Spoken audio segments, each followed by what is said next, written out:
Here we go. Do you hear that? I heard it. All right, so I'm going to call the Monday, October 4th Park and Recs Commission meeting to order. So Rick, do we have public? I don't see any, but then again, you have everybody. I don't. I'm looking.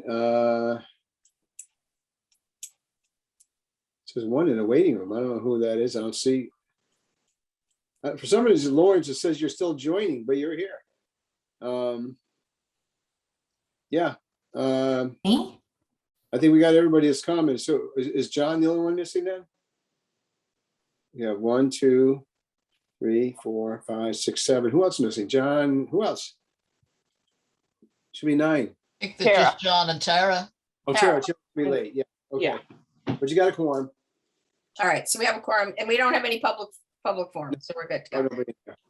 All right, we also don't have any correspondence this month to speak of, so we're going to move on to approving our minutes of our September 13th meeting. So can I get a motion to approve the minutes?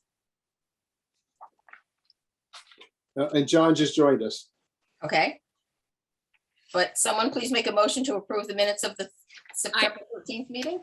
I had to unmute myself. I will make a motion to approve the minutes of the last meeting. Somebody second that motion, please. I'll second it. Okay. Any discussion on it? Additions, corrections? Okay, all in favor? Aye. Aye. One abstain here. I wasn't here. Abstain. And I apologize for missing. Don't apologize, it happens. All right. All in favor, we have passed that. Okay, expenditures. Any comments or questions on the expenditures?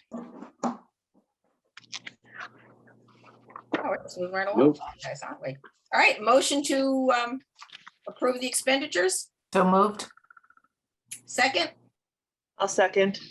okay, last chance. Any questions or comments? All in favor? Aye. Aye. Department reports. Director. I'll just highlight a couple. Number 2, the Boy Scouts. John, I know you were interested in this one. The Boy Scouts, there was a bridge that was out along the trout trail from one of those big rainstorms, and Tara is just coming in, and it was just washed out. It was just it was kind of hanging there. It was you couldn't pass it. That trail was not usable because there was no way to get across the stream to get continue on the trail. So I contacted the scout troop that put it in, and they were there Sunday and they fixed it. They sent me a bunch of pictures. So that's done. So we thank. I believe That's it's in the park. I've been to park. Yep. It was the first, like if you're on the trout trail, if you go from the parking lot, you walk on that main trail and they take that little bridge to the right, it goes to the river. It was the very first bridge that was washed out from one of those big storms. So they reset it. They anchored it, I think, better. I didn't get a chance to go and look at it today, but they sent me pictures of it from yesterday. And I think, John, you would know, was that 474? 474. Yeah. So it was one of their Eagle Scouts who built it. So they, They came to our rescue. ownership, whether they came and they fixed it. I guess the only thing else I'll mention, Rose, we want to highlight, it's not on the agenda, the Bill Wallach opening. I put that on there, but do you want to say anything about it first? Other than the fact that it went really well, a lot of people were there, I thought. The field looked great, and other than that, Hey, It was Rick, a great tribute to Bill. He was very touched by it. Probably at least people were there, a lot of former players, and Ellen, I spoke at it, and Rose read a proclamation that the Board of Selectmen wrote. Matt couldn't go, so Rose went and she read the proclamation. It was nice. It was a beautiful day, good turnout, and they had a function at the barn at Bishop's afterwards, which I wasn't able to go to. But anyway, I heard that Bill was very touched. So, hey, Rick. Question Yes. for you. The pictures that the troops sent you, is it possible that you can get them forwarded to the Guilford Courier to give the boys some congratulations for the work that they did? kudos, absolutely. yeah. Yep, good idea. I will do that. This wasn't on my report, but it happened Saturday. There was a disc golf tournament for Meals on Wheels. 69 people registered. Christy said there were a few that didn't show up, but it was a good turnout, beautiful day. It raised $2,000 for Meals on Wheels, and people came from all around to play. And the group that Todd and I played with, there are guys from Glossary, Durham, one other Guilford guy, and they're just people from all over Connecticut that came to it. And a lot of positive feedback about the course and the tournament. People love it. So that wasn't on my report because it didn't happen yet, but now it did. So, but it wasn't really a Parks and Rec thing, although we did sort of co-sponsor with her, and we helped her a little bit with it. Todd helped her out with the signing people in. So, she gave a lot of credit to the Parks and Rec department for that. But anyway, good event, raised $2,000 for Meals on Wheels. Wow, it's great. Yeah. Rick, I do have one question on number 5. The American Rescue Plan, is that going to take over for the individual fundraising that we've been doing ourselves in order to complete the project? You mean the splash pad? Yes. Yeah. Yes. Yep. So It's on our agenda later too. We can get to that after. yeah, the agenda has all the projects, but if you want me to address it now, Rose, or I can do it then. Why don't we wait till we get to it? We can Because go I've got all the papers to go through. We have Okay. the packet. So why don't we wait till we get there and we'll address it. All right. All right. Any other questions for Rick? All right. What's next? Building maintenance report. The only thing I keep telling him when I see him is we do need to get new tables. The tables are really getting nasty. They're taped. They've got Yeah. sharp edges where the plastic is splitting. We've got to replace those tables sooner. Yes, rather I told than Todd, let's go ahead with that, 'cause I know that's something we really wanted to do, but it's going to come out of the program account. But when we get to the rescue funds, you'll see how we're doing pretty well right now. We're doing okay. But he lists the prices there, and I think just for the round tables, Rose, that I know he was talking to you about too. Yeah.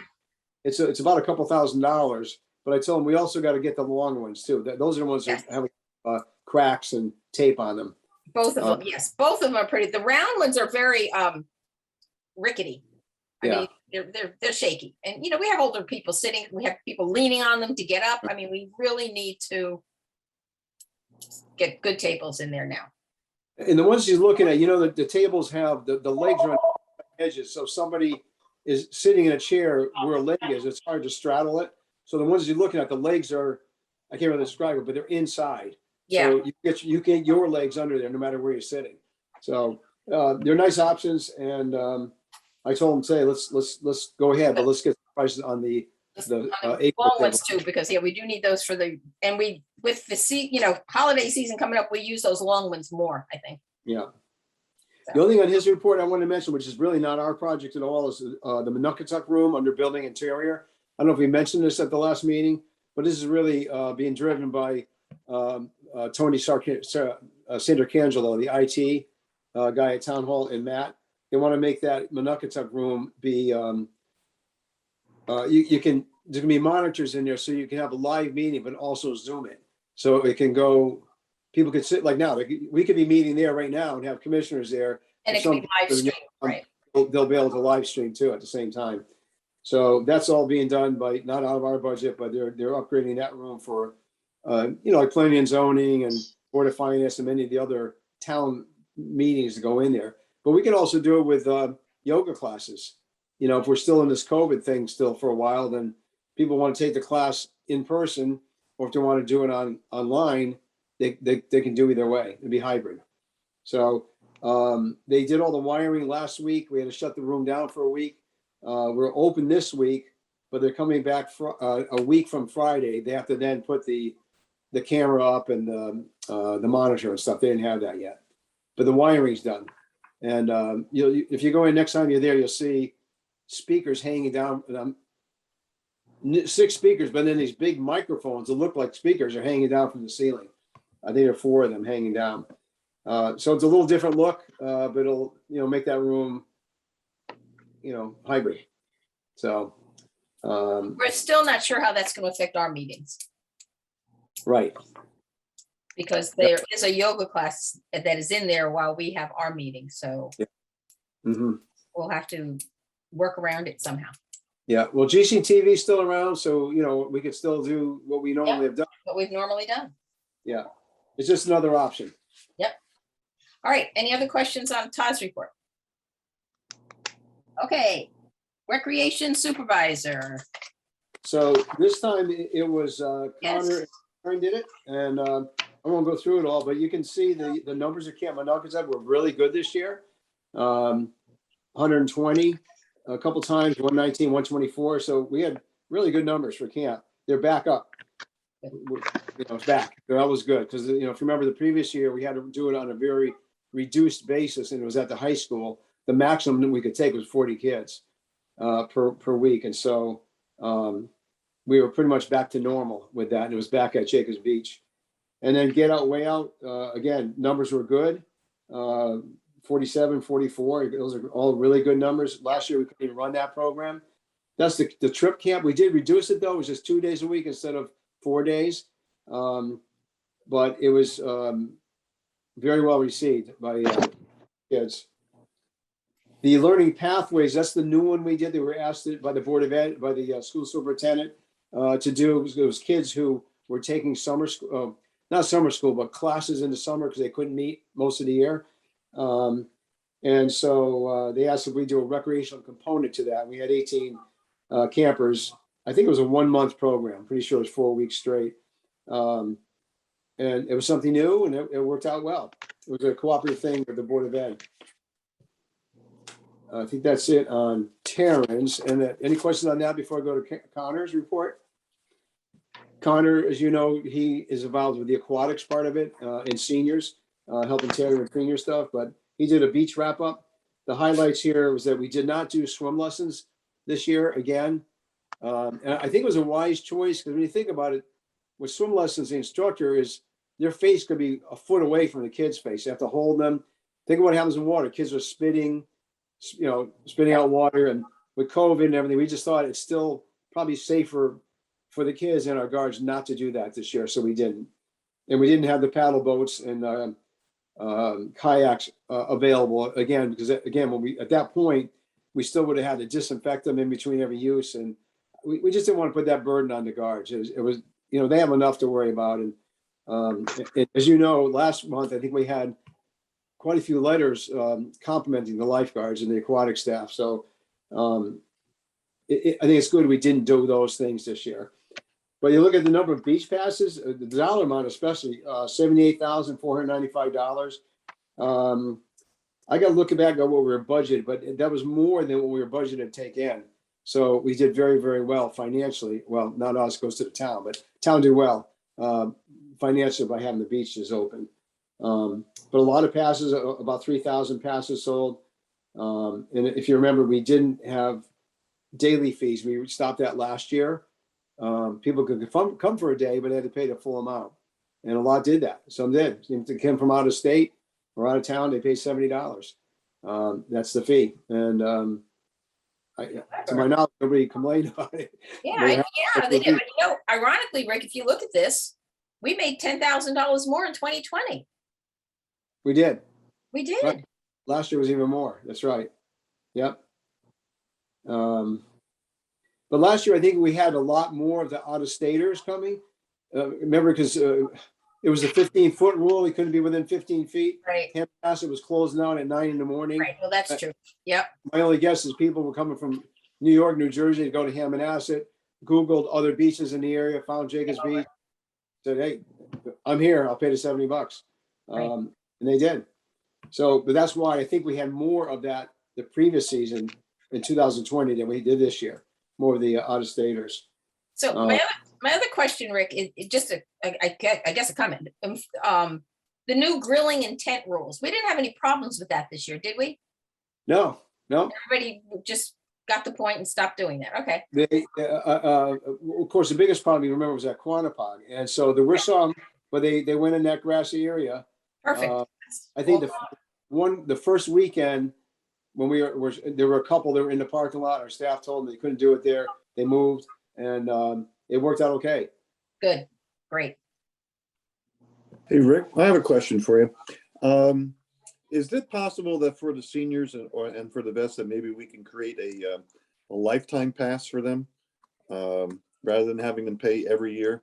The U.S. Park Service does that for seniors for a senior, what they call a senior pass, so that it's a one-time fee and then it's good for forever, rather than having to collect money from the seniors every year. Well, that's up to you guys. If you look at Yeah, that's that a would lot. have to take a little research. We'd have to think about that for a while. Well, can I comment on that? Yeah, So I paid a senior rate, and I think, is it $10 for a pass?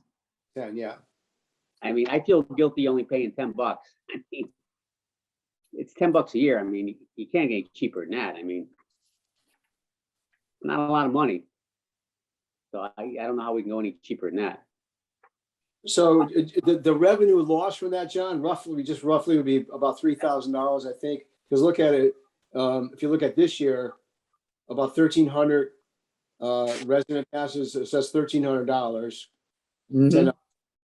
Um, Well, I'm not saying that we keep it at the same rate, that maybe you charge $25 for a lifetime pass Yeah. versus a $10 annual pass. Mhm. yes, 1,200 and almost 1,300 passes went to people 55 and older.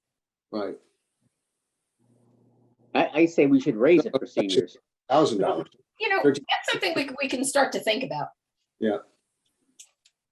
You know, when we start to look at our beach fees, Rick, can you sort of remember to put that on the, Yeah, well, so we can talk about it, but to John's point, I mean, yeah, it's a nice idea.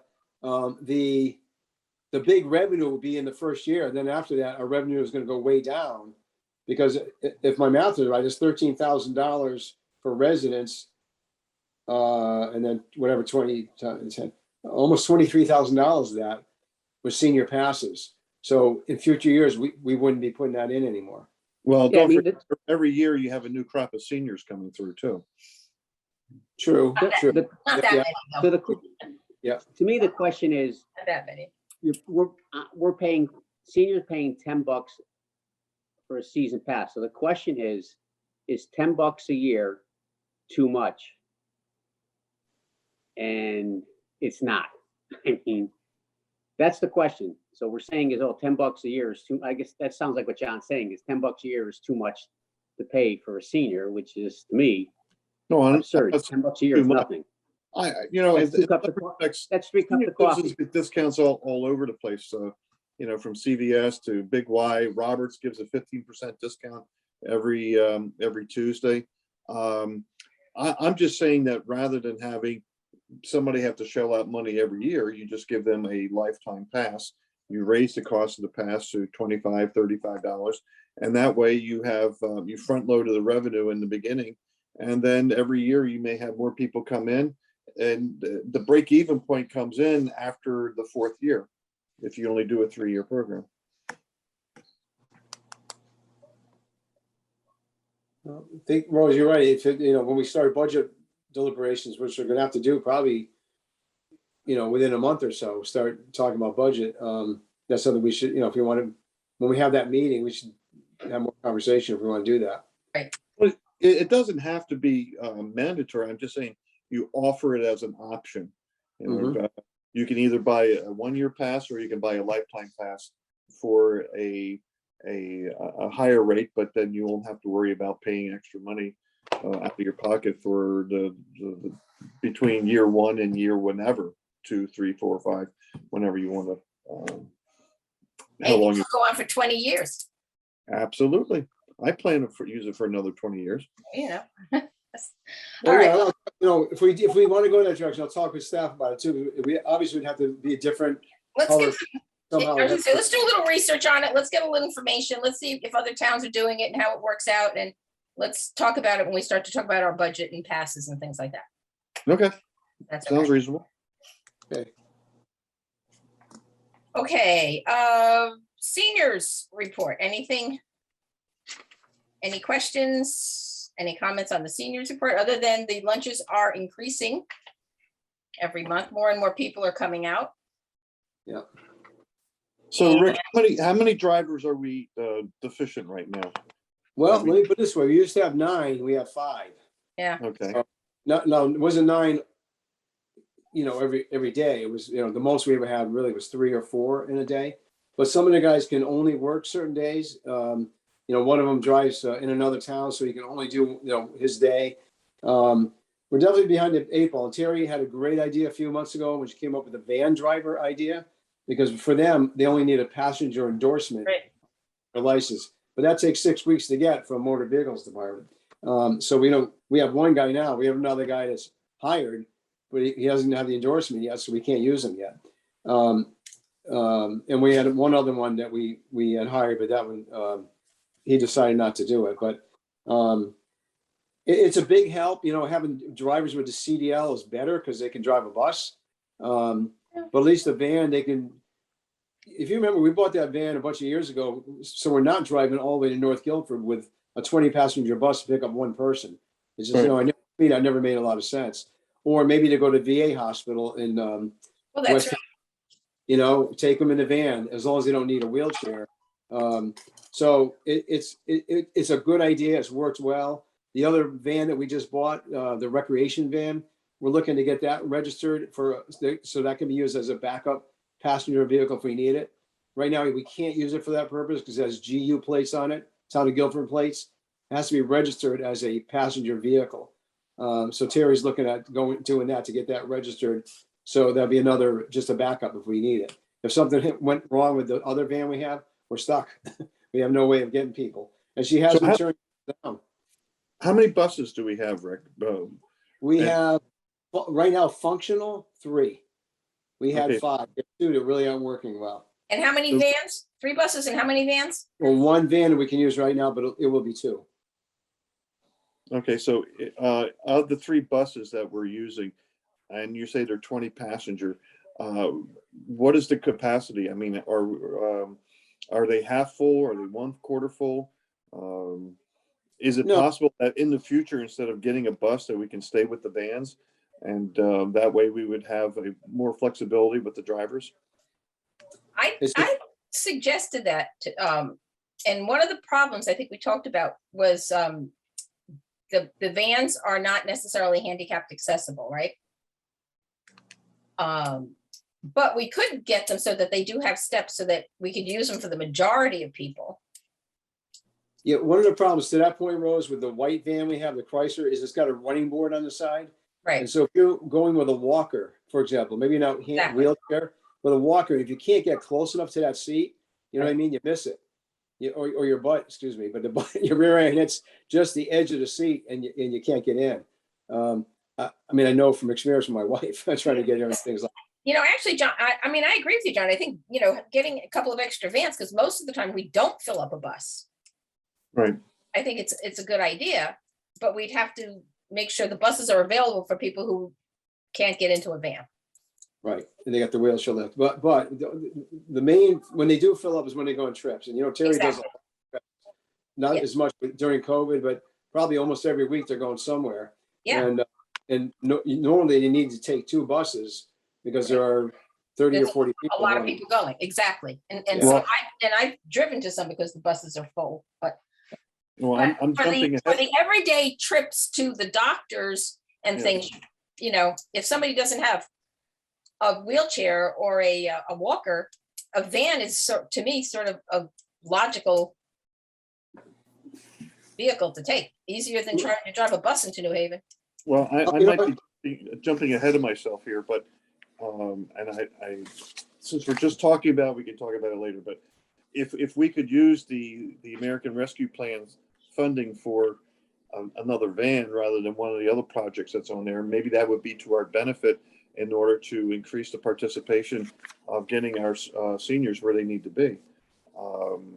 It seems sad that we can't provide the service because we have either the wrong equipment or not enough equipment to get the job done. Well, it would help with the drivers more than even the equipment. That's Yeah. true, but if we have the right equipment, then we would have more opportunity to get drivers with a passenger For endorsement. the passenger endorsement, so. Versus a CDL. Just a Well, thought. True, if we can get the drivers, because even then, again, We get Terry's the got drivers, that's always the problem. we advertised, it was one person we got in the hopper, and it was, nobody else has applied.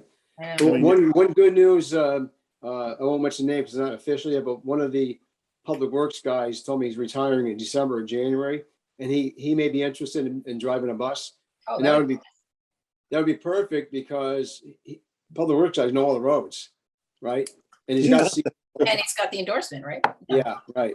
The CDL, he could drive a bus. Yeah, If So- you take a look around town, there's still signs for the Guilford public school system trying to find school bus drivers. oh, that's right. So we're in competition with another one of our own government agencies to find drivers to handle buses. Yeah, So sorry. I'm just thinking if we can find a way to eliminate some of that competition by different equipment, that would be great. Okay. So to that point, what I'll do is I'll ask Terry to look at how often do we have 3 or more people on a bus? And that's more justification. If more often it's 2 people or 1, then it goes toward John's point of we need another van, not a bus. Absolutely. That's something we do capital budget. That's something we can talk about too. Yeah. Okay, Rose, if I could just say one more thing on Terry's report. Yeah. Just to remind everybody, the senior craft fair, oh, I meant to say that, yes. October 23rd. Great place to get gifts for Christmas and Hanukkah or whatever. It's just it's the seniors make all the knitting stuff, the little sweaters and baby hats and great Christmas ornament, not ornaments so much, but just knickknack things. And they're really, really good. So that's October 23rd. If you have some time, come by and support it. I We think have a little more time, we really- could use some workers.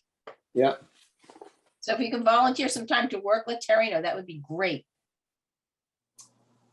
The last thing, Rose, I want to just emphasize here on her report, the annual Meals on Wheels lasagna dinner, November 11th, it's going to be drive-through. So it's not going to be in the community center because they have about 200 or more people that come. And Yeah, we just, crowding everybody that many in might be a little bit of a challenge right now. no, So they did drive-through last year. They're going to do it again. okay. Rick, are we doing anything for Halloween, like the trunk and trick or treat? Yeah, the spooktacular is on the green on the 25th, that Sunday. Okay. And we're They're not doing, doing trunk they're not gonna do trunk or treat, though. no, not trunk or treat, but they're gonna have tables around the green and for, they'll have like the different organizations can hand out candy there and decorate their tables.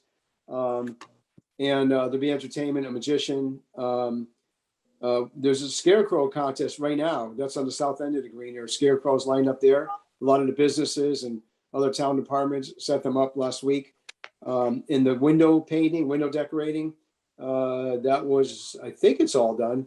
I know Ellen had a bunch of paints in her office given out to people. There's a lot of the businesses that volunteer their business to have it done. So if you're walking around the green, you'll see the windows painted. It's all done by folks who signed up through us and youth services. Okay. All right, any questions or comments on the park foreman's report? Other than the fields look good. Yeah. Fields look great.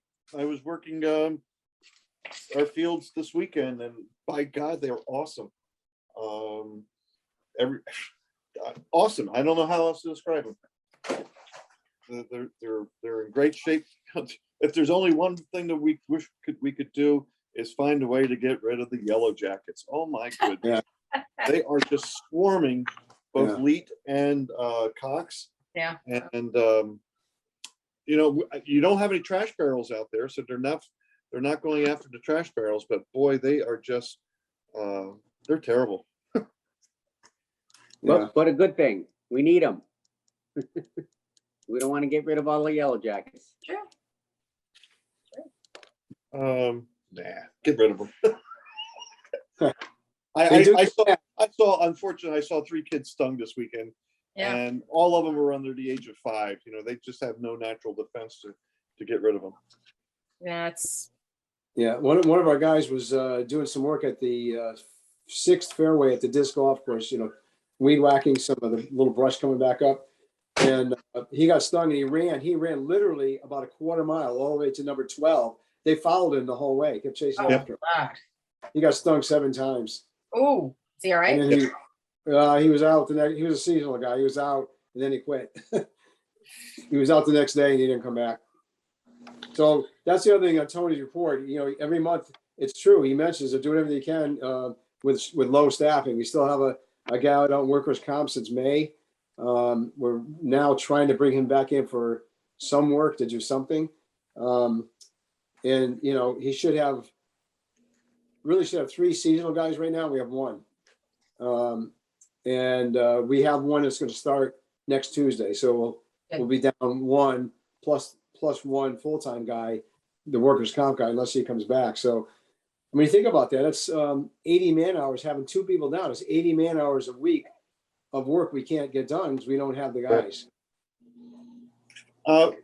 Going back to the bus drivers, Rick, is that covered under the Town of Guilford contract? No, our drivers work for us, Parks and Rec. Okay, so there is no union contract. with No regard to union, bus no. drivers. They're not part of that. Well, they're loosely part of the GEA, Guilford Employment Association, but they're not Employees Association, but they're not paying dues members. They're covered, whatever raises the people in the group get, they get also. But they're under 19 hours a week, so they're not in that union. Okay. Would it be possible to take a look at the hourly rate for these drivers? And maybe that will attract more people to at least apply Yeah, for we it? already have, and it has increased, but not enough. Okay. Right? Hey, It did Rick. go up. It has gone up. What is the rate? Yeah. I think I'm going to be guessing. I have to look it up. I think starting is about $18 an hour right now. Madison, I think 20. We're higher than Brantford, so we're about the middle. But even with that, even the GEA just signed their contract, and everybody got a fairly good boost. But I'll just give you an example. We may lose another of our maintenance guys. Tony said he thinks one of our guys got interviewed in Brantford last week, and they're paying $5 an hour more. That's $200 a week more. I mean, that's a huge difference. That makes a huge difference in their standard of living. It's hard to compete with that. Yeah. That's a $10,000 a year boost. Yeah. Big difference. Yeah. Yeah. But the Board of Selectmen with Matt and Mitch, I mean, it did bring it up substantially from what it was, but still not what other towns are getting. And, I think they approved as much as they thought they could reasonably approve. And I know Matt would like to go higher, but it's not just, it's a lot of departments, a lot of different job positions, not just our park maintenance guys. I mean, there's just some other departments and other employees in different positions that are getting less than what the towns If you get. compare our employees to other towns surrounding, we are at the bottom. Yeah, have been for years. Or Yeah. I mean, we're getting better, but we're still at the bottom. We're at I the mean, top as far as quality goes. We're at the top. Yes, we are. But Okay. think about even, the Parks and Recreation Department. I mean, we're a training ground for other districts to pick up people because, we train them and we don't pay them well and then they go and leave. That's exactly what happens. True. And we have mentioned that. Rick and I have met and with them and we've mentioned that, and Yeah. that I don't know what else we could possibly do. Well, let me I say just that- think it's very short-sighted because, all that training and retraining, it costs money, every time you Right. onboard somebody, it costs money. Yeah. So, it does. So we're actually losing. I experienced this in my previous life. We're actually losing money by Yes. not paying competitive way. Just what That is very true. That's, we're yes, I losing, agree we're with that. losing money. Yep. But it is out of our hands, so there's not much we can.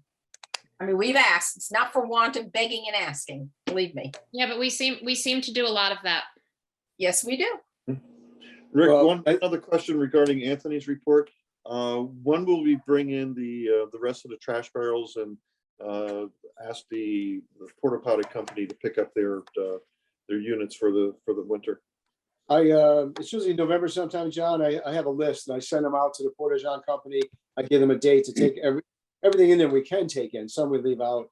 Like by the basketball courts, you know, 'cause people play all winter long there at the police department. We leave one at the rear of Vintner there because people do use a skate park in the winter. Yep. But Absolutely. all the field ones, when fields are done, they come in. Okay. In the barrel, same thing. Anything that's on fields, once they're shut down, we start bringing those in. And that'd be about the middle of November then. Okay. Yeah. Yeah. Quantipod we take in. There's no need to have me up there. Jacobs will leave some because people do go down there all year long and either use the playground or have a lunch in their car. So a few places where we know they need to be, we keep them. And the washroom at Jacobs, we don't keep that open all winter, do we? No. No. Once we get to the point, and been there, same thing. When you get to the point where it's going to start getting freezing temperature of the night, we shut it down. Okay. And winterize it, and that's it. Yes. Yeah. Okay. Okay, reports of commissions and staff representatives, standing fields, anything we need to know at this point? The biggest focus, right? Two big focuses right now one is the new field at Kavanaugh up at the high school. According to the report that John Kennedy gave us last week, is that it is progressing. They're looking to see that it should be available by the middle of November. Hopefully the school at that point will make a decision as to whether or not they'll have any grand openings for the individual sports, whether it be soccer, football, and field hockey. So that's progressing well. The only downside we're having right now is that there was a problem with the grass up at the big soccer field at Bittner Park. Has gone through a rough patch, and we as the Standing Fields Committee were concerned about a little bit of overuse because the high school, since they don't have their varsity field, are also sending their sub-varsity games for soccer for both boys and girls down to Bittner Park. And we were concerned about whether or not that those extra games would make the park less viable for the varsity games. So at one point we were considering to ask the high school if they would consider moving those sub-varsity games to other fields that we have within town in order to save the integrity of the Bittner field.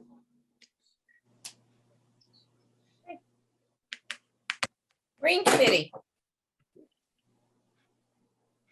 Majorly, the last meeting was just talking about benches. Jerry Silbert is stepping down from being chair. He's been chair for not a lot of years, still on the committee, but nobody stepped up to be chair yet. So I'm not sure who's going to run the next meeting or when it is, but it was just talking about the benches, which is now going to be covered by the American Rescue Plan to buy 6 benches there.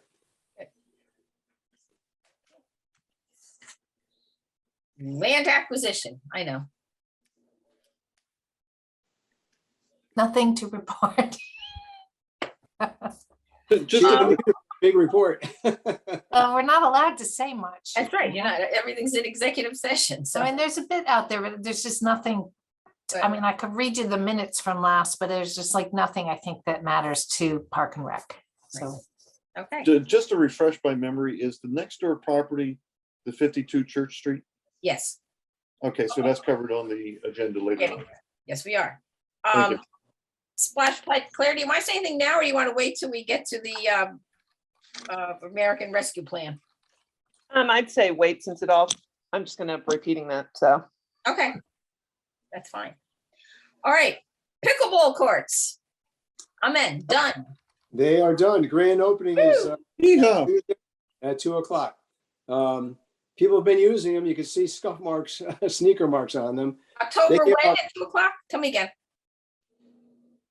Well, I'm Grand sorry? opening. Grand opening is Next Tuesday, October 12th at 2:00. okay. And so, Rose, I think you're going to plan on being there. Yeah, I'll be there. Our designer, Mike Ott, will be there. the builder, Tom Hinding. Matt, I think, is coming. I got a hold of the guy who lives in Guilford who wrote the book on pickleball or is writing it. His grandparents or granduncle invented it out in, I think, state of Oregon or Washington or something. Wow. And he lives in Guilford, so he's going to be there. And maybe he'll say a few words about how it got invented in their backyard and why it's called pickleball. It's a pretty cool connection, having a relative of the person who invented the sport, basically, in their backyard. So that's going to be October 12th at 2:00. And there'll be a bunch of pickleball people there too, of course. Yep, oh, I'm sure. And I think the next day we start the new program up there. Well, Rick, the interest has grown so much that actually last week I saw a personalized license plate on a car at Bittner Park, pickleball. It's great. It's growing. Yes, And it my is. brother plays it. My brother There's a plays it commercial in on TV. I don't know if it's Carolina. one of those, pain reliever commercials or something. And it's in the background, people playing pickleball. So it's growing like crazy. It is. Okay, box lacrosse, anything No, happening? no new report. I know that Kevin McGee has been trying to set up a meeting with the Chestnut people to go just walk down there. And, again, I think we've all seen there are maybe 6 or 7 trees that still survive. They're far enough away, I think, that it wouldn't be impacted. They've picked a couple dates and it just hasn't worked out for everybody. So now they're looking at a date later in October to go down there. But I did, last I talked with the folks at lacrosse, they're definitely still very much interested in it. And they know they have to go through a lot of hoops. They got to get someone to survey the property. They got to get the wetlands marked, the wetlands boundaries, then go to Wetlands Commission, then planning and zoning. So it's a process, and they're aware of that. Okay. All right, 52 Church Street, anything new? Nothing other than, as Kathy mentioned, I think the last meeting, that the Historic District Commission was looking for, I think you said, Kathy, a recommendation from an engineer or an architect or something. And the town engineer, I spoke with her, she spoke with Matt, and she said, you really need an architect. It's not her expertise to, determine if the building should be salvaged or not. So I talked to Matt about it. I can't remember if you and I talked with him, Rose, or I did. I forgot. But I didn't talk to him about that yet, no. okay, he said, I called him. He said there's an architect they have in mind to do this, and so they've got to just get this guy on board. Somebody got to pay him to do it and make a recommendation if that building needs to be salvaged or demolished. And if salvaged, what's it going to cost to do it, and what do you have to do to do it? So that's the last I got on it. So do we contact this architect? No, Matt said he's going to. Okay, Does the Historical Society need to be involved in this since it's absolutely, yes. okay? Well, that building I- doesn't seem to meet the Historical Society standards. It looks like a low-rise California from the Frank Lloyd Wright era. So My question is, and I understand the property's right next door to the Park and Rec, but why is it on our agenda? Why is it on our agenda? Yeah, I mean, it's not our property. Because basically, we're sort of the driving force behind this a bit.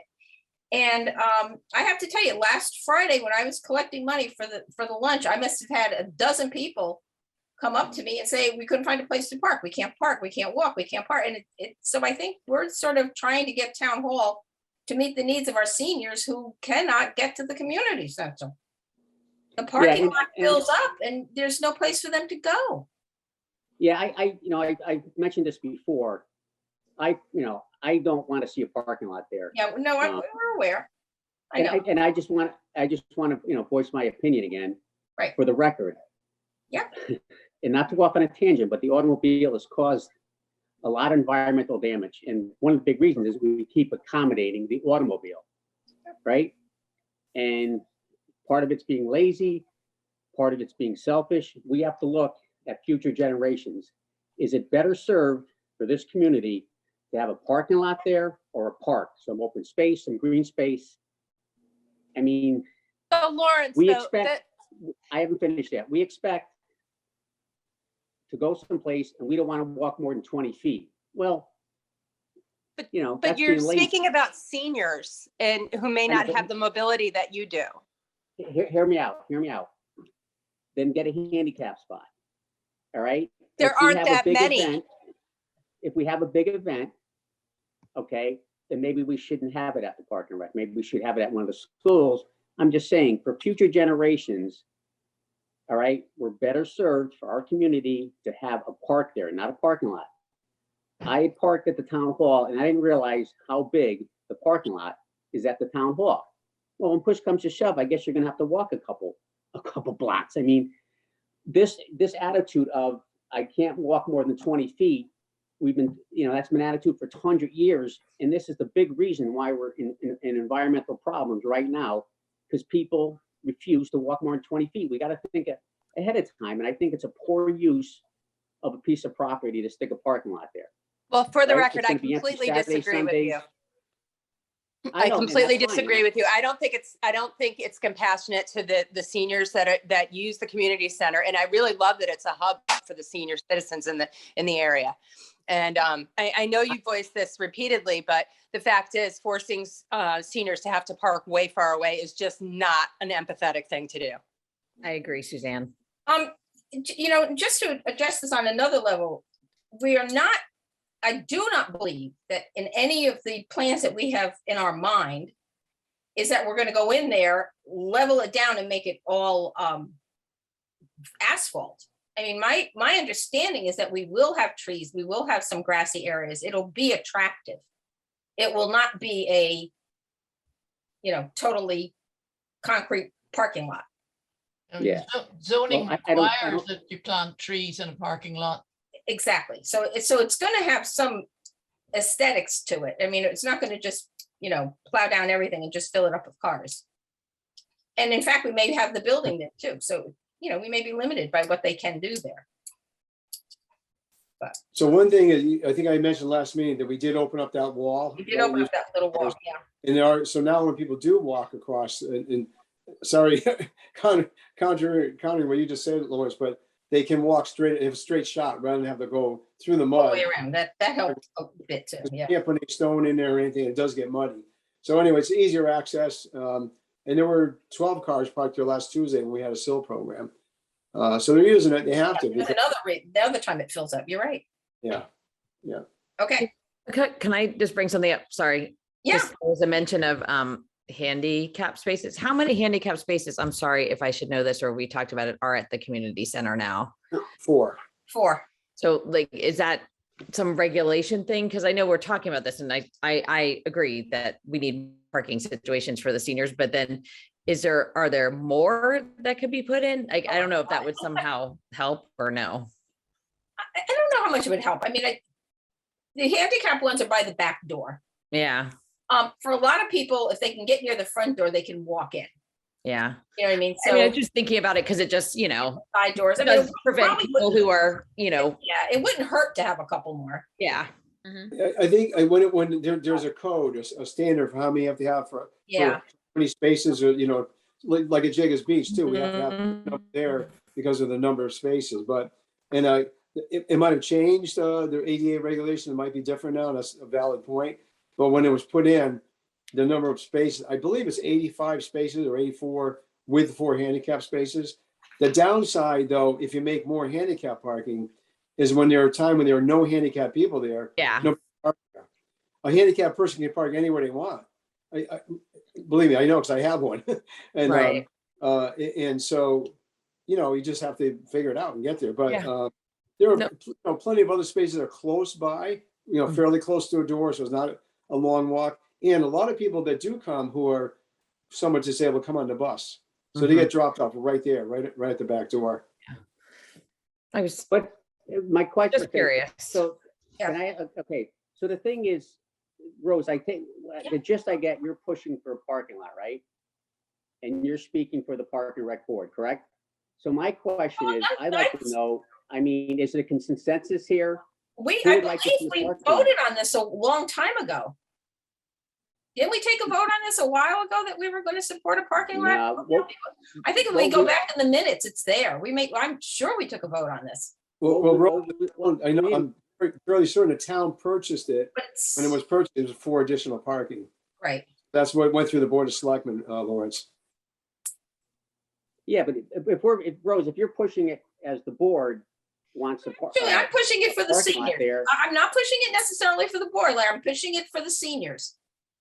I mean, Yeah, I'm you're there a the- lot. I'm there, a couple of days a week. I help on Fridays. I serve lunches. I'm there collecting money for them. I'm working for so I'm basically sort of pushing this more for the seniors than I am the commission. Yeah, but you're the head of the commission, so you in effect speak. for the Matt knows commission. Matt knows I wear both hats. I know him well enough. He knows I wear Yeah, both no, hats. so my point being is that I'm against the parking lot. And if you're gonna push as the chairperson, if you're gonna push for a parking lot there, I think we should take account of how many members here want to go in that direction. I do not want to go in that direction. I'm just, before you continue pushing, we should find out, what does the other commission members think? Do they want a parking lot there, or are they, for or against the parking lot? Right. Yeah, I That's, think if I remember correctly, I do believe we discussed this already. I'm only saying that for myself personally, because I always try to take the approach of listening to both sides. I always do. I respect what you're saying and how you're feeling, and I also respect the other side of it. So I think we did have this discussion. If I'm Yeah, not we took a mistaken. vote. And Yeah, we we know. Thank you, Wait Kathy. a minute, wait a minute. You can get the answer from Kathy right now. So just hold on. We definitely Whoa, discussed it, Lawrence, but I don't. let Kathy give you the information specifically. Go ahead, Kathy. I was just gonna say, as far as I remember, we took a vote, and I believe the only person opposed to it was Lawrence. Okay, But Kathy, can you? I can check back through the minutes. Yeah, if you could check back to the minutes, and you have my email address, or you have our email address, and Yeah, I'd like to see that. Okay. Okay. Thank you. And And Lawrence, once again, I'm going to say, because I've said off the record too, I'm on a committee not to just agree with everybody agreeing with something. So I'm just kind of uncomfortable that nobody should be made to feel uncomfortable if you don't agree with it. Right. There's always both sides. So I'm just trying to, yeah. see, but we do have a problem with parking, and I'm not saying it for able-bodied people. I understand, you know what, you can walk a little bit, but I do think we have a population that uses the senior center, and which I think is amazing, and I love that it's an asset in our community for our aging population, and I just think we need to be cognizant of their needs as well. I agree with that. I totally I agree with with that. But I'm saying that mode of thinking for the last 100 years is partially why we're in the situation we are in right now environmentally. We just keep accommodating the automobile, and that's why We have are so where we many aging boomers right now. I mean, the population is higher than it's ever been, for people plus, I don't even know what the age group is. I fully Yeah. understand that. You could carpool, you could have somebody drop you off, you could whatever. I mean, look at other ways of getting there. And that's what we need to do. And that's what a lot of people are doing now. We look at other ways to get there without, 50 people taking their carpool, somebody drop you off, whatever. We need to start thinking about that. And a lot of people are. So we don't. It's again, Lawrence, I agree with you. And it's the same thing like how I feel about the garbage cans everywhere. Yeah. It's take your garbage home. Why should we have to come pick up your, so it's the same feeling. It's just how do we educate the public to try to help a little bit better with all of that, right? Yeah. Lawrence, we're not ignoring the situation that you stressed here, but we do have a system in place with the Parks and Recreation providing buses for people to access activities in the town of Guilford. We don't have the drivers. We don't have the ability to get everybody transported to where we think they can go. We don't have the infrastructure to handle it. So plan B is to allow them to make their decision if they want to be a participant of a park and recreation program, to allow them to drive. Unfortunately, handicapped people don't have the physical strength to walk from St. George's parking lot to go all the way to the park and recreation building. It's just not possible. Yeah, I mean, we can go around Outland to You're here. not even talking about weather right now. Rose, also, if we have already voted on it, I'd like to see that. If we haven't, at next meeting, I like to see, take a head count, who's for parking Absolutely. lot, who's against the parking lot. Nope, absolutely. Okay, thank you, Kathy, for Certainly looking do that up. Yep, we can certainly do that. Okay, benches in the parks. I have gone around to all the parks again and checked out all the benches and all that stuff. And I will get that report to you, Rick. I don't have it all together yet, but the only, and I'll have it for next month, but the only place that we're looking to have benches where we haven't had them before actually is at Quantapug. A couple of people came up and suggested that one, we should put a bench near the barn. I keep calling it the barn. By the showers. And Connor said that sometimes, people, again, some elderly people are having trouble getting, shoes on and off. And he thought if we put a bench towards the back near the boats rentals, that would be very helpful. So again, these are not necessarily benches that we're going to run out and buy, but if people want to donate, those are Right. some other places. And then at Chittenden as well, because we did have a bench donated that took the place of one of those stone benches that are behind the bocce courts. And there's been a lot of positive feedback on that. So if somebody wants to donate benches, we could certainly replace the other stone benches. And then the benches on the front side are those sort of tippy, crummy aluminum benches. So if people wanted to donate benches, then that's another opportunity. So I'll get this all typed up for you for next meeting. And again, these not necessarily going to put these benches there, but they're just options for places when people want to donate benches. Thank Rick, I you. have a question that Rose brought up here with regard to the barn. What percentage of that barn is used for park and recreation? And what percentage is used by the rowing club? Well, it's 100% Parks and Rec, but the rowing club uses it, pre-season. They're not there once we open the beach and Memorial Day, they're out. But they're there March, April. They're May. there now. Is They're it there possible now. that yeah. we could expand that, moving it towards the parking lot, towards the trees? Because what they're doing right now is that they're actually taking their equipment, moving it outside so Yep. they can do their their exercise routines for their members. Which Yeah, doesn't seem to be their rowing machines outside. yeah, yeah, I it go by doesn't there seem every to be a day. smart Yeah. thing to do. Yeah, And what they do is they take their rowing machines and they put it in the alleyway that's between the two Yep. rooms that are on either side of it. So what I'm thinking is that again, we have the money available through us through the American Recreation or refund. Is it possible that we could look at an expansion of that to allow for a little bit more accommodation for maybe lockers and allow the rowing club to have a little bit more space to use? Well, I think we'd have to, Parking. we lose parking, which we know is a precious commodity up there, possibly, unless we move out to like where that grass area is.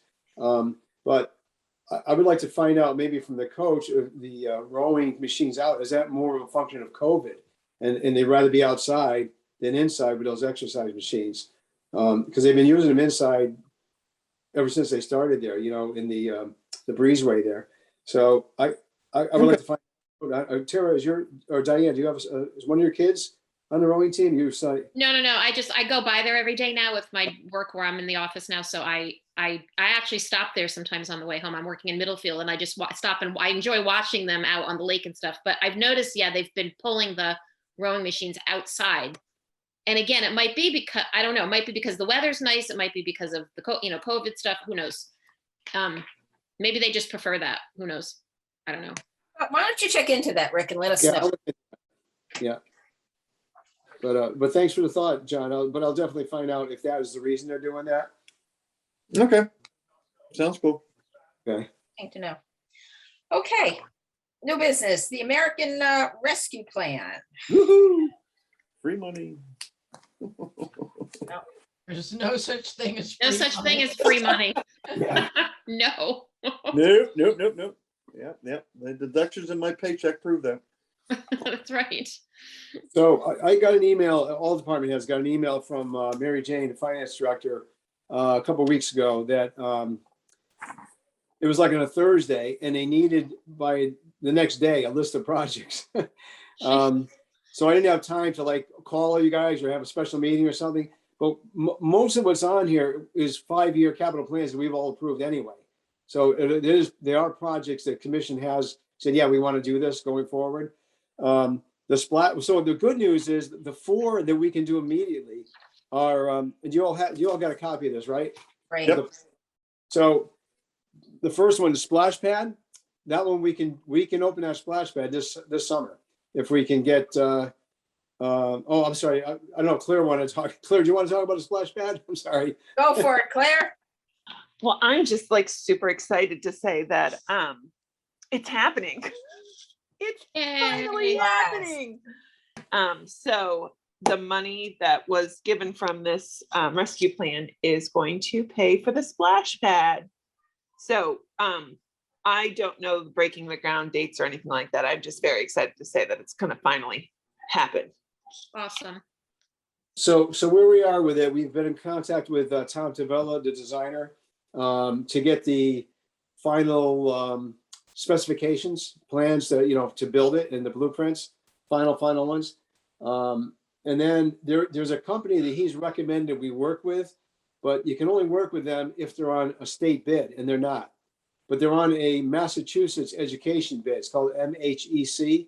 They have that. And the architect said that Massachusetts, Rhode Island, and Connecticut state attorney generals all have an agreement that we can use each other's states' contracts. So I have a call in to Pete Barrett, our town attorney, to find out, can we do this? He's got to kind of review the purchasing policy because it's not a state contract. But there's another group called Sourcewell that is used by other states in New England. We've been able to use that to buy trucks and tractors and equipment. So it really doesn't matter either way. It's a lot easier if he says we can do this because there's already a preferred contractor that you can just hire him and do it. You don't have to go through the long bidding process. But if we do, then we go out to bid.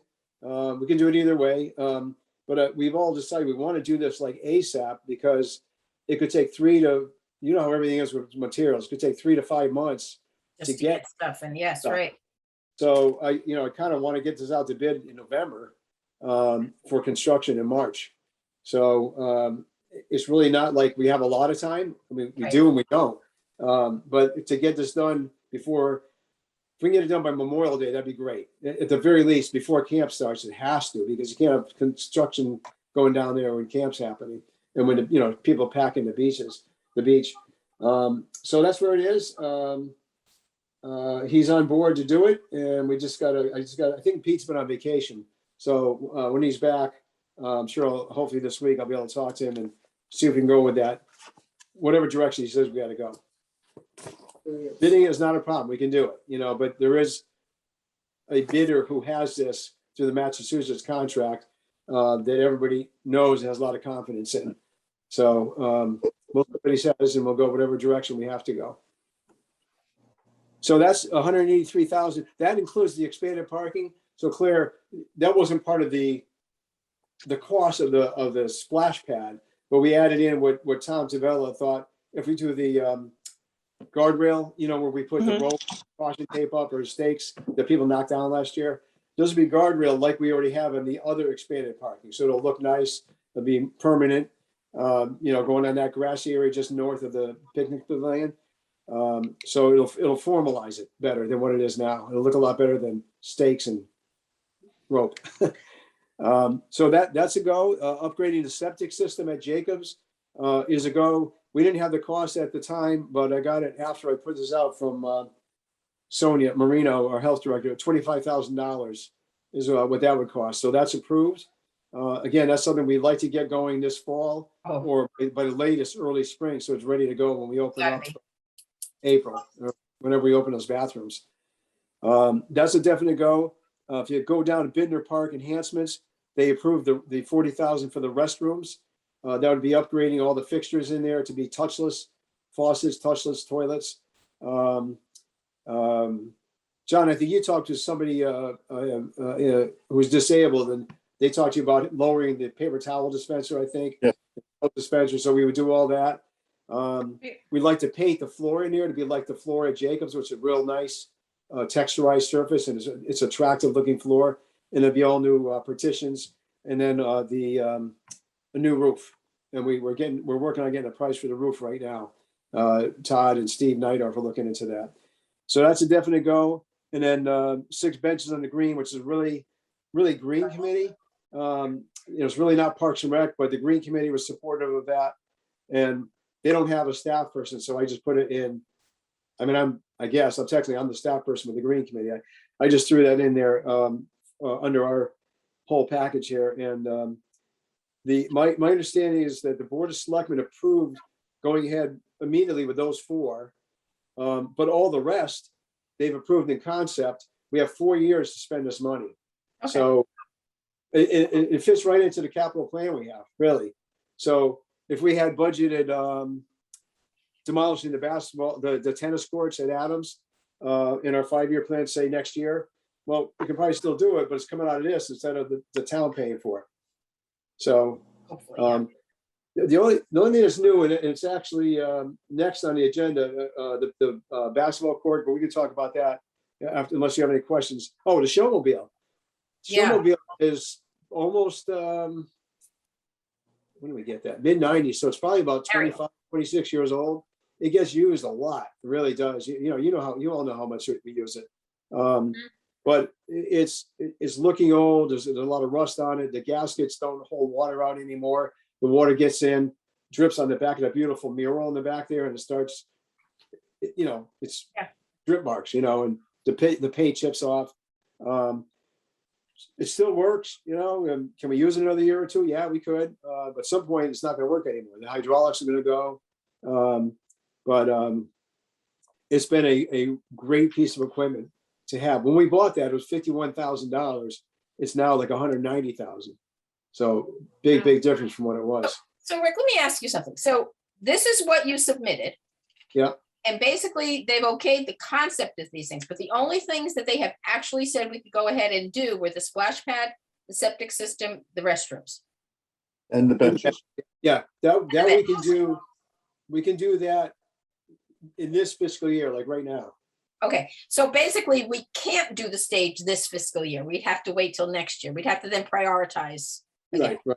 Yeah. Okay, I'm just trying to get that straight. Okay. And these are just our projects, every other department probably. Oh, has I understand that, absolutely, yeah. There are 2 other things I submitted that had to do with the community center, the fire alarm system, which we have in the budget to replace this year. The cost, like everything else, went way higher than what we had budgeted.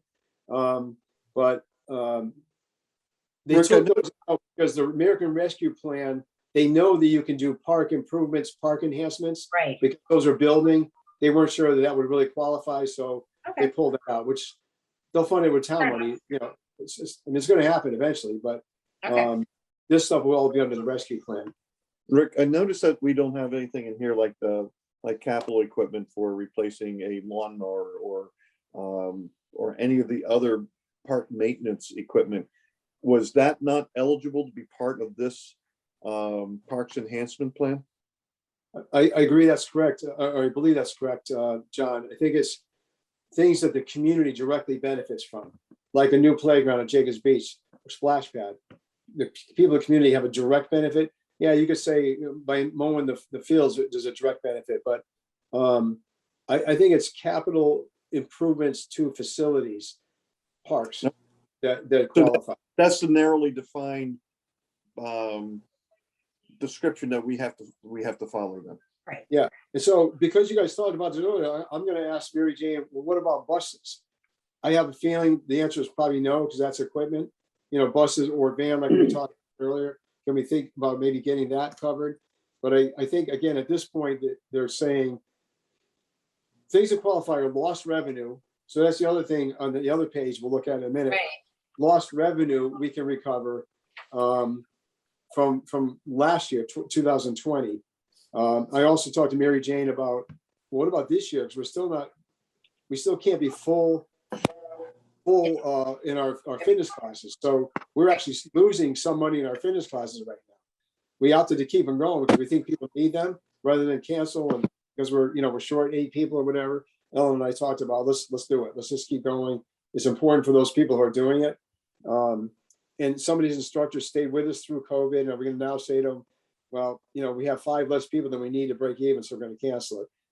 They were loyal, they stayed with us, so we're going to stay with them. And so I've asked her if we can consider other lost revenue. She said for now, all they could count is lost revenue in 2020. So we'll look back a year from now and find out, can we count money that we lost this year? So, but having said that, if you look at the next page, we're pretty good. The top 3 are not us, that's Youth and Family Services. But they're putting back from this is this year's money. $296,158. And that was for that Learning Pathways program we talked about, those 18 kids at the high school. We knew that was the cost of that program. We knew we had to subsidize at least half of it. We kept the cost really low. And we went into that knowing that Matt and Mary Jane said, yeah, we will be able to recoup those funds to the rescue plan. So that was $2,700 that we lost there. Get our way out. Yep. We could not fill the bus with 40 kids. We had to go with 2 people. Yeah. Right. And so in a normal year, we could have put them all on one bus. So there's a cost for those buses. So we lost $5,000 in that. They're reimbursing us for the fireworks and summer concerts. Nice. So program enhancements for this year, this past year. I mean, this summer. And on top of that is the $251,000 is the program money we lost in 2020. So we're getting back almost $300,000. Great. To put back into the program account. Great. Yeah. Good. Okay. And again, some of these things will still go in our capital improvements budget for the town budget. So they're not gone, even though they're not up here. So. We have to do that in December, is that correct? Capital? Yes, soon, yes. Yeah, Soon. usually I get something pretty soon. We have to have it in usually in late November, I think. Pretty quickly, yeah. But that's all good news. It's great news. Great. Yes. Thank you for putting that all together so quickly. You're welcome. All right. Okay, Bittner Park basketball courts and parking. Okay, so that's one thing that was not in our capital plan, but I put it in there because we know we're losing those courts at the police station.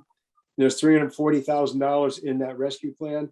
Again, and when I talked to them, I did tell them that project has not been approved by the commission. I want to make sure they knew that, not that it hasn't been approved, but we didn't discuss it doing that, right? So that was not in the capital plan. So I want to make sure they knew that you were not all aware of that project when I submitted that. I don't want them to, voted on it, yeah. you approved that one. So here's some thoughts, and I'd like to suggest, Rose, that maybe pick a day, maybe we can all meet up there one day, or everybody go on their own. It's better if we go all together so I can show you what Mike Ott was talking to me about. Mike is our engineer. Okay. But I'll describe it to you. So a thought. If we moved the skate park down to the parking lot, it would take half amount of space of putting 2 basketball courts there. I'm talking about losing parking. And then we could actually put 3 courts up on the where the skate park is. We already have 1. We could put 2 more up there. There are a lot of reasons for that. One of them is the skateboarders have a real problem with the little crushed stone that's all along the sides there. When that gets on the skate park and they hit one of those, I've gotten calls 3 times from people asking us to do something about that. What we did about it is we put a broom up there with a sign, please broom off the courts. Well, 3 days later, the broom was gone. Signs were there, the broom wasn't. Somebody stole the broom. We figured, all right, it's a problem. We can't send guys here every day to blow off those stones. You're there using it, help. They didn't. The other problem is Hinning repainted the basketball court, and they said the paint was chipping up because all the kids skateboarding on it. It kept, lifting that paint up. That's one thought. The other thought was if again, you approved even moving the basketball courts up there, I originally was thinking in that parking lot. But here's the problem there. We're inviting more people to the park with basketball and now pickleball, and now we just took away parking. Mhm. So how do you do that? And I talked about moving those bins out of there down to 50 driveway, which we're going to talk about, I think, in a minute. Which would be advantage to Tony, because if they want to get clay or stone dust, they got to bring a loader all the way up there to get it. If it's down, and there's a lot of room being by 50 driveway across from our garage there, move those out of there. That would probably get us maybe 15 more parking spaces, and we would eliminate that eyesore of that stuff up there. So I'm going to stop rambling. The bottom line thought here is that it would cost a lot less to make a basketball court where the skate park is than it would to build 2 new basketball courts down at the bottom. If we take the skate park, which is half the size, put that in the lower area, it might help a little bit with some of those neighbors who are complaining about the noise because it's a little bit lower. You know what I mean? Where it is now. Remember, there's a guy across the river with all that bang, bang, bang. It might help a little bit with that. And if we light the basketball court, the pickleball court could be lit. So now seniors can play pickleball into the dark. So the other thing about all this is why I want to meet up there, show you all what I'm talking about. Mike and I went up there and did some measurements. We can get 16 to 20, sorry, Lawrence. We can get 16 to 20 parking spaces right where the practice basket is now for the disc golf. Fill that area in, bring stone to fill that in. And he measured across, we can get about 16 or 20 spaces there. It's not adding spaces because we're losing spaces below. It's just replacing them somewhere else. That's all we're doing. Hey, Rick, I have a question. Rick, just so I'm on the same page. So the 2 basketball courts next to the police station, they're going to be gone. Yes. Probably in a year. So we're losing 2 courts. So now we're looking for a place to put 2 courts someplace else, correct? Correct. Okay, so there's 1 court at Bittner Park now, correct? Yes. Okay, so my question is, does that 1 court get a lot of use? So what I'm saying is that there's 2 courts down by the police department, and that obviously gets a lot of use, right? Yes. So Because of the location. Because of the so my location. question is, Right. is it necessary, if we put 2 courts at Bittner Park, Mhm. is it going to be necessary? Because is it going to get any use? You know what I mean? Like, it's like 2 courts at the police department are a lot different than 2 courts up at Bittner Park, I think. I mean, does the 1 court up there get much use? Maybe my question is, we may be adding 2 courts and put them in a place where they're not even going to get any use. And that's. They get some, Lawrence. I mean, I'll tell you that clearly the skate park gets more use than the basketball court does right now. But I've seen kids playing basketball out there. Sometimes youth basketball, when they couldn't go inside in the gyms last year, they were reserving it and they were playing up there. We could do a survey if you want. I have a feeling. No. People like to play basketball. If we lose 2 courts, where are they going to go? So Rick, what you're saying is that you think if we put 2 courts up there, they're gonna get used. I think so. It's just like you build a field. I'm fine with that. Then that's okay. That's okay. As long as they're gonna get the use. Are we gonna add 1 court or are we gonna end up with 3 courts up there? We could do either way. There's room for 2 more. So we could have 3. Not that we have to, but we could. But maybe here's a thought. So what if we, unfortunately, Henny just painted the basketball court, but if we made 2 basketball courts and that other basketball court, make that a permanent pickleball court, now we have 6 pickleball courts up there. We have enough people that are playing that that would get packed every time. Personally, I would hesitate to put in too many basketball courts until we find out. I mean, I think Lawrence has a point here. I mean, I think a lot of the use they had was the fact that it was off the highway and right downtown. True, absolutely true. And that it was lit. And That's so what I was gonna say, is that it was lit, but did you just say, Rick, that you were gonna have lights there? The cost we have includes lights. And like I said, if we lit those and they're up above, then the pickleball court could be for a little, not a lot more, it could be lit also. And then Yeah, seniors, but we keep them lit as long as for the length of time that they were lit downtown. oh, no, We have to have somebody come and close our parks. We don't keep our parks open all night. right. If somebody's gonna go up there, we can't have people going up there, at 12 o'clock to close our park up. If we do it, I would suggest we do like we have at the tennis courts at the high school. They're on a timer.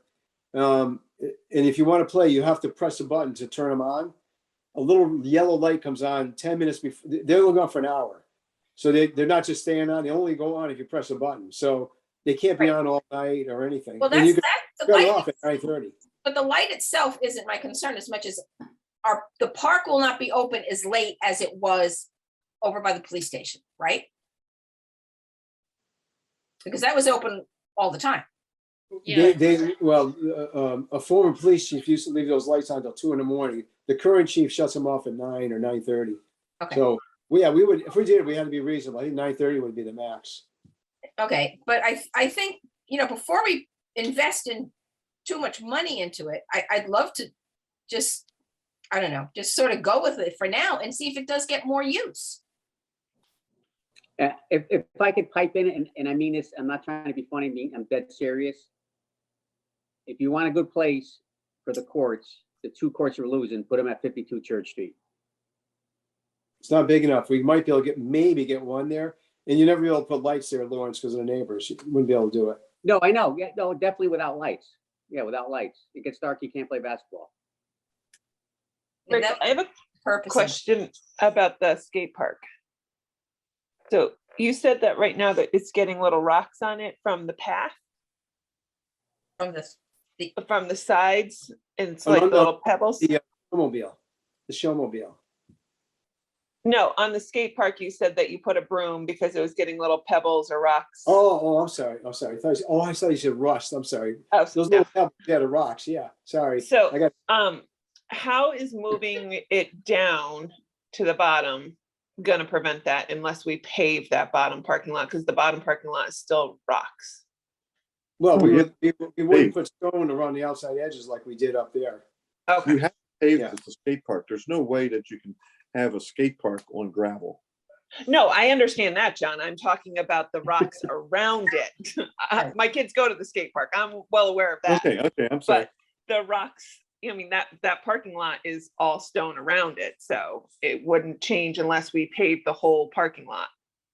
We'd still get the little rocks on it, but if you're Yeah. saying that we would pave be- around it more, then You- that, you- Put a Yeah, bigger so- skirt around it. That's why. Yeah, pave it right up to the fence. Right now, there's like, 6 feet or whatever it is from the fence, and there's all those little stones there. That was a bad idea. We did that a number of years ago.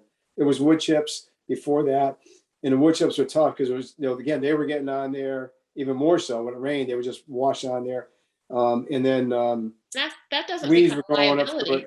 Does that become a liability? the stones could be, yeah. I mean, that's what I worry about. Yeah. So we either have to do something with that, and one of the ideas I have is if we could get some of that synthetic turf and put that up there over the stone to keep the stone from coming out. That's one idea. But I don't want to do anything until we decide what we're doing there. If we're gonna, if we decide to take that out of there, then that wouldn't make sense to do anything with it. Well, the advantage about moving the skate park down to the lower lot is that you get the chance to do it right. Okay, you get the right architecture. Are you talking about reclaiming 100% the existing equipment that's up at the current skate park? Or are you talking about building new equipment? Well, right, Concrete. Now, if you use concrete rather than metal, you're not going to have the booming sounds that you have right now. That's an option right there too. I mean, some of the better skate parks that I've seen are made out of concrete, not out of metal.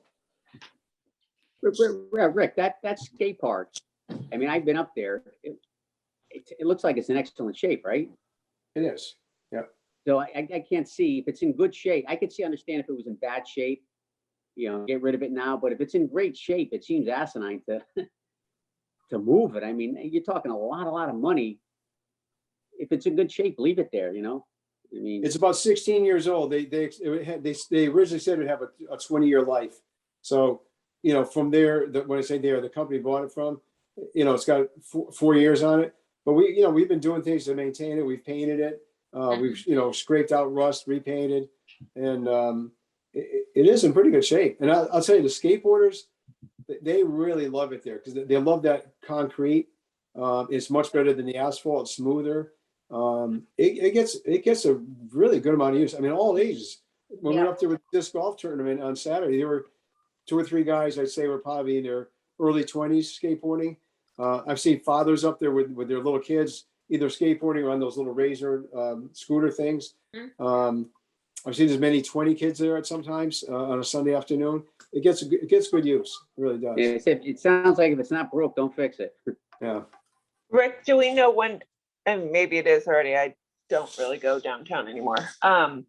When is the basketball courts at the police station closing? I believe, when is it? I mean, for good? When are they gonna be done? That like, we've notified everyone in town that those no longer exist to be used. I believe both chiefs are hoping within a year it's going to be built. Because I was just over thinking here. like, maybe we do a little research to see like, once those are officially closed, like, are the people moving up to Bittner to the one that we have there?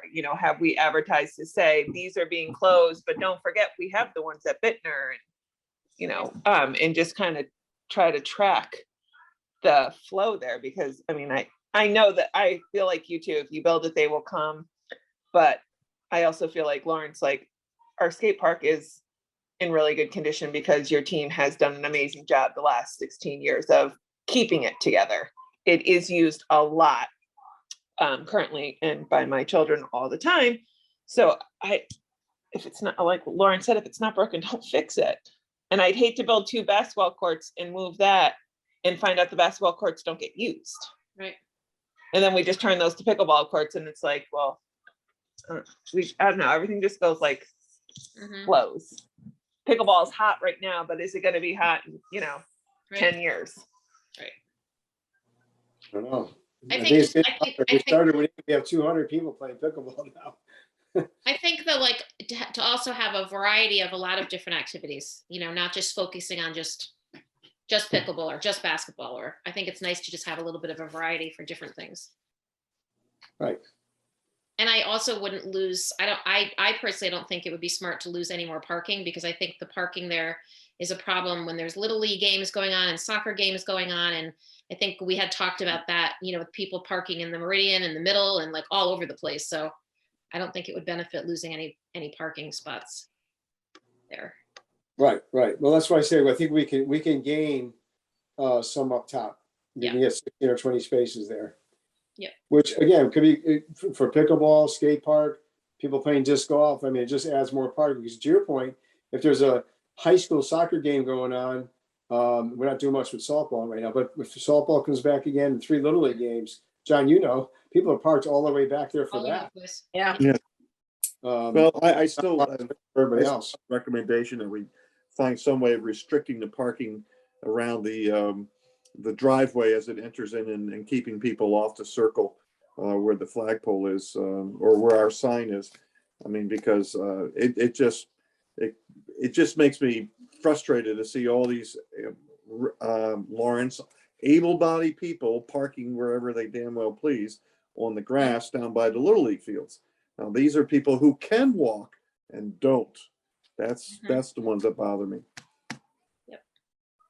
That's the $1 million question. Well, they can walk. You're not And they have the ability to, but it's just inconvenient for them as compared to having a convenience for people who can't walk. So, Rick, so I would love to meet up there because I'm having a really hard time picturing where you're talking about adding the parking. Because in the way I'm picturing it, I can't see that being safe. So if you I'm take away probably picturing it wrong. So I think going to see it would benefit. Rick is right. If you take away all that surplus aggregate material up there, the sand, the stones, the topsoil, and move that down to where the central part is down by 50 driveway, you would gain at least 15 parking spots along that line. If you had somebody come in, an engineer, and properly line that parking lot, you would be able to add significant more parking in that area. Because there is no definitive lining on that Right. area down by the soccer field, people will fill in wherever they can and not necessarily do it the most efficiently way. All right, so the parking you meant by taking I know the storage units and where the sand and everything is. Yep. You were meaning there, but I was thinking that's where you were putting the skate park. Well, I think putting Right it there, down, more tucked in the corner, more like the base of the hill coming down. Yeah. Well, but I was still talking about there could be additional parking up above. There's And room. that's what I'm feeling like. When you said up above, you mean by the entrance to the golf course, up top. Yeah, yeah. Yes. Okay, Yeah. see, and I'm picturing that to be completely unsafe in my head, so I think I need Yeah, to see it. I agree. I had to look at that a little more carefully too, Claire, because you think, hey, somebody's gonna drive right off there. Yeah, Yeah, I know. No, we'd have to put some guardrails, but. It was but serious it is a- guardrail there. Yeah, I know. Yeah, Why there's a. why don't we difference. We'd have just to- agree to meet? Why don't we just agree to meet up there so everybody can see what it, I can Yeah. picture it because I think you were sort of talking about it when we did our walkthrough. But if we just Right. agree and then we can agree what you want to do going forward, whether you want to wait and see or whatever. But right now we're just kind of going around. Going around in circles. circles. Yeah, So here's yeah. my question. My question is, for the majority, is it easier for you to meet? It gets dark early, so we'd have to meet either early one evening or a Saturday morning. Evening for me. Saturdays are occupied. Excuse me. I'm good with anything. All right, so let me check my calendar because I'm pretty jammed for the next week or so. And I'll talk with you, Rick. We'll come up with a couple of dates and we'll send that out and see how it goes. Okay. Okay, Okey dokey. Thank you. all right. What's the sign at Nut Plains Park? Well, there is a resident who called me, also called Matt, Of course. noise from lacrosse practices and games there. Kind of spoke to me for a long time about it, and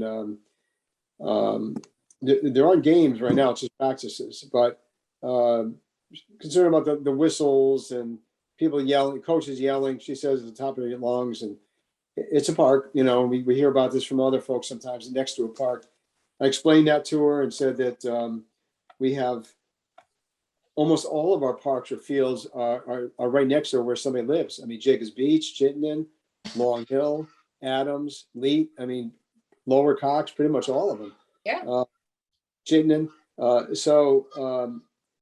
But her request was, and I did speak with some of the representatives of youth lacrosse, and I asked, could you at least talk to the coaches? There aren't games right now, it's just practices. Can you try to, keep it down a little bit, try to, understand their neighbors there.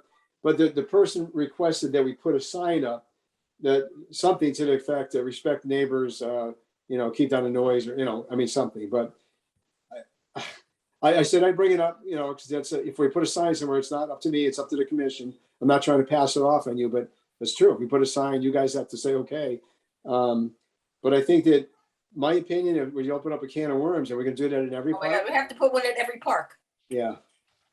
So, but I don't want to influence the decision on it. I think it's something we can do. Again, I did talk to some of the board members, or at least one of them from the lacrosse, and they said they would definitely talk to their coaches about it. But when there's a game, it's going to happen, right? John, you referee games, coaches yell, the kids yell, parents yell, there's excitement.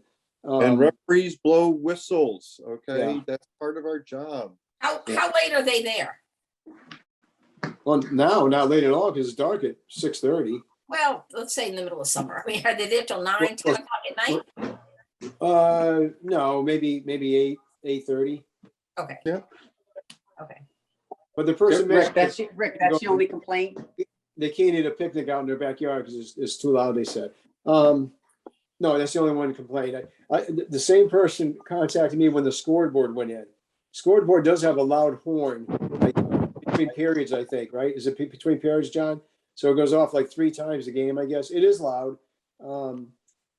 So the day that this person contacted me about that, I went there that evening. I rode my bike there for after work. I took a ride out there. There were 2 neighbors working on their lawns, raking or whatever, and I asked them if they have any issue with several things. People parking on Dome Avenue. Is that a problem for you? The volume of noise, whistles, and what, blowing whistles like the referees, coaches yelling, kids yelling, cheering, and the scoreboard. And both of them, both 2 other different homeowners said they like to have the activity in the park. When there's structured activity, things you don't want to have happen are not happening. Right. So they were supportive of it. So it was one person. They live very close to that scoreboard, and so it's probably louder for that individual. But again, I explained to her it's a park. Was it Right. a park when she bought the house? Probably. It was a softball field. Yeah, back then. probably not used as much. Well, Same No. noise. No, the softball field only ran from April until the end of July, and after that field was dormant. Yeah. Nut Plains did not have any activity on the off season. It's just when we went in and we improved it, took all that brush out, took all Right. those trees out, and added the fields for additional lacrosse. That and because of the fact that lacrosse as a sport has risen in popularity significantly in Guilford as to the demise of soccer and baseball, lacrosse is the king sport in town right now.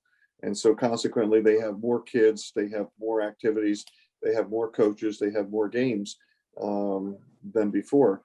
And to the point of having noise, Little League has been at the Adams Field since I moved into town in 1983, and we've never had any complaints from the neighbors next door to the Little League fields. And those Little League fields are surrounded by residences, and the same with soccer at Leet. The only concession we gave to the people that at Leet on what is that? It's not Alpha Drive, Vista Drive. That there would be no more parking in that area for parents because of the congestion that was involved, and that turned out to be fine. Everybody parks in the major parking lots now. So, but this is something that we talked about when it goes all the way back to when we were planning to put the disc golf course on Denison Drive. You just can't have noise barriers or noise suppression around parks. It's that would be a graveyard. It's the only way I would describe it. To me, it's just, again, it's just a common sense thing. Yeah. Just be respectful. Just remember, you're not in a stadium all by yourself somewhere. Look around. Just maybe bring it up to bring it up to your coaches, and maybe people just aren't thinking, like you said, they get excited in the moment. They're with, whatever. I think it's just a conversation to be had. Games are games. People are going to be excited at games. Exactly. But this is not an entire neighborhood. This is one neighbor. I think you've spoken to the coaches. I personally would hesitate to start putting signs up. I think, again, we're going to open up a can of worms if we start putting signs up asking people to be quiet. Yeah, But I if think there's somebody it's a conversation. on the commission who thinks we will discuss it. But I think you handled it well, Rick, by just, talking to them and being a sounding board. Yes. it's a park. What can we do? And again, I don't always think that if it's, when we say it's only just one, to me, that one person matters. So like, oh, absolutely. I don't think it always has to be a consensus of having 10 or more that it becomes a problem. No, one person I has a agree. problem. So I think, Rick, you handled it very well, quite honestly. But if we had a lot of people, we may have to reconsider a sign. We may have to do something Absolutely. more. But Absolutely. I think we acknowledged it. You spoke to the team. Yeah. Coaches. I don't know how much more we can do at this point. Yeah, I agree. So I'll give you a similar situation that happened after that at the high school, is the synthetic turf field up there. youth football plays at 9 o'clock on Sunday morning. And I guess they have the national anthem playing on a PA system, announcements, and they have music blaring, I guess, as one person said, throughout the game. So I got a call, Cliff Gurnham got a call, Dr. Freeman got a call from one or two neighbors there, right across from where that newer field is. And so again, a couple of us talked to the president of youth football, said, yeah, 9 o'clock Sunday morning, can you at least keep it down a little bit? And so I got a call back from that neighbor today, very appreciative. He said youth football they didn't run the PA system at all. Or if they did, they couldn't hear it. So he was very thankful. I sent an email to the president of youth football. Hey, I just want you to know, the person who was concerned about it, very appreciative. You responded to it. And so Good. hopefully that's over. But it's only another couple of weeks. By early November, Yeah. they'll be down on the stadium field. Okay, good job. Okay, 500 driveway. What's happening there? So just to give you guys an update on that, Tony and the guys started moving some stuff in there. Terrific. Eventually, I'm hoping we can be totally out of the trailer by January, which means they got some office, they got to build some stuff in there. They need an office. I mean, it's just open space. And I mean, there's one office there, but Steve Neidorf, the facilities crew, is going to be moving over there also out of town hall. So he's probably going to use the existing office. So something has to be built for Tony.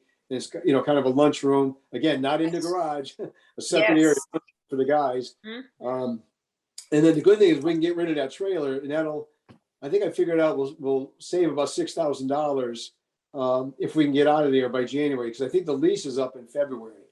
And I don't want to renew the lease for another year, or we'll see if we can do a month to month.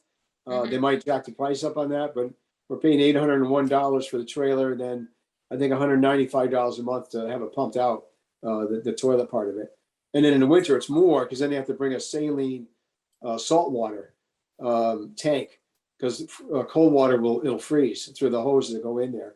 So that goes up to like $390 or something. So I'd like to get out of there. It'd be nice if we get out before winter, but definitely before January. So I understand this is, a space for the Park and Rec Commission, but this is also a savings for the town. Oh, yeah, sure. Looking at it. Yeah. So, I mean, is it possible to have the town loan us a few people to get this done quickly? Well, Steve Neidorf is part of that. Steve's he's facilities. He's involved with it. So could we ask him to get a couple of extra workers and get this thing done quicker? Yeah, well, maybe the idea is maybe we have to contract it. And so we'll have to talk to Matt. I'm not sure where the money is coming from to do this. Maybe eventually it comes out of that $6,000, but maybe to your point, we get an upfront loan to do it. And we're going to save $6,000 later. So if it costs $6,000 now to do it, it's a break even, Yeah, I mean, it seems to me we need to do something to get it done quickly. Right. Because, as we know, Tony's short of guys, and unless we get a whole bunch of rainy days, they can't go in there and do anything. No, exactly. So, I mean, it seems to me if we're saving the town some money, maybe they could, again, loan us some people to help us get this done, or figure out a way we can get it done quicker. Yeah, we'll see if we can even hire a carpenter to do it. Yeah. So let's talk to Matt about that and see what we can do to move that one along. Good idea. Because these guys are busy until winter comes, and you can't be doing this in the middle of winter if we want to get it out of there. Yeah. And they moved, I think they moved almost all the equipment they can move is in there now. Great. The goal was to get everybody out of Let's take a ride down. Boston Street garage, but there's no room for everything to fit in here. And it's not just us, the Marina Commission's in there, the golf course, the Public Works, and there's no way that all that stuff's coming out of there until there's the brand new building. Oh, plus the police department has stuff in there. So until they get their building, that's going to be on town. Town's going to still have that for a little while, I think. Okay. But that's a great idea. Yeah, we'll talk to Matt and see if we can get some money to hire a carpenter to get it done. Okay, that would be helpful. All right, any other new business? I just want to ask, because I know this meeting is already running late and everybody's needing to go.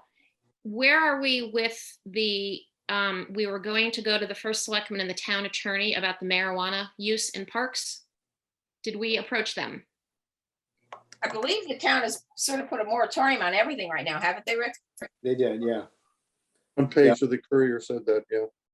Oh, okay. Basically, the no alcohol, no smoking would include the marijuana for now. That's Right. my understanding, unless I'm wrong about that.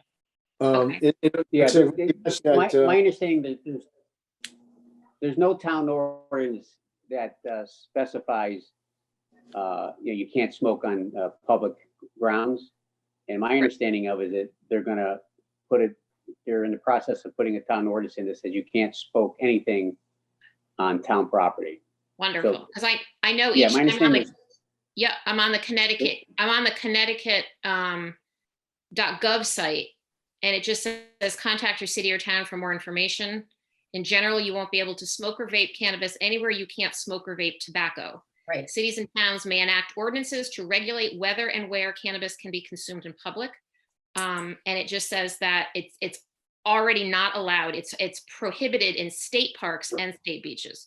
So I just wondered where we were with that and if we're going forward with having an ordinance. yeah, so Rick, the way it is now is you could smoke a cigarette on the green, correct? Yes. Because I've there's no seen town it. ordinance. What he does, Yeah. though. I don't know where, yeah, because I was sure there was an ordinance created, because there was a group that preceded DAY, Developmental Assets for Youth, and I was on it. I mean, I Like was on there as well. Yes. Jill Russo, I can't remember her, but she was one of the people heading that up, and Yes. I know she went out and pushed strongly to forbid smoking in the parks and like on athletic fields, like in the bleachers. You know what I mean? Yes. There's people watching Yes, the you can't smoke anywhere on school Yeah, property. Rick, right. So I thought Rick, an I think ordinance. you said, not. Rick, I I'm think sorry. last week you said that one of the Park and Rec employees went through and they went through all the town ordinance. They couldn't find any ordinance that against smoking. Is that? Yeah, no, I think it was Karen from the selectman's office that she couldn't find anything, and I was really surprised. 'Cause I thought that a long time ago, but maybe we never got to that point. Yeah. So I Good. just kind of am bringing that up because I don't want that to slip through the cracks. Yeah. I'm very Well, Diane- adamant about that. that I needs think to the be- town is on it, Diane. The town is on Okay, it. awesome. Thank Peter, you. Yeah, Diane, Peter Barrett we- and, We can't make anything on our own. We Mm. have to follow the town's regulations. right. So we can enforce it, whatever the town puts in. But for us to independently put in an ordinance saying about smoking. Yeah, no, I'm aware of that. And at the last meeting, Thank they you. had said they were going to go to the first selectman and town attorney, and I just wondered if that had been done yet. That's Yes. all. Okay, Yeah, they've been, yes. awesome. Thank you. Of course, I know how you're gonna get people from eating brownies, but that's another issue. Yeah. I think what I saw in the papers there, I get, you know, Matt, he's gonna want to get public input on it. So I assume there's gonna be a public hearing. The hearing. some- Okay. For an ordinance, Well, it's just like there's no drinking on. right? You don't think Oh, that's not really? taking place? Of course it's Of course taking it is. place. Sure. Of course it's taking place. Absolutely. So, But to that point, the article was in the paper. If you saw that, there's a new writer for the paper, Ben Rayner. Ben and is he a listed it good as friend of mine. He's a good recreational friend of mine. marijuana. And I called him and I said, Ben, your two former predecessors got to, I don't want to say it this way, like, I don't mean to be boastful, but I educated them, don't call it recreational marijuana. It boils, but every time I see it on the news, recreation and marijuana, it's an oxymoron. That's right. Recreation, wholesome, fitness, family, good, constructive activities, not taking drugs. And so, Yes. just call it marijuana. You don't call it recreational booze or whiskey. It's whiskey. It's beer. So, Yes. but I understand, you know, as to separate from medical marijuana, but I said, just call it cannabis or call it marijuana, but don't call it recreational. Well, they Or do Jill that. They- Ruse, they- who used to write for the paper, she coined a new term. She called it retail marijuana. Ah, I Interesting. just, and so anyway, I said, look, I'm not criticizing you because this is what everybody calls it. No, But I want him to, you know, anytime it's in the paper, and I'm not judging whether people should smoke. I personally don't. I think it's a bad law myself, but I'm not even judging that. I just said, No, just don't it's- put those two words together. yeah.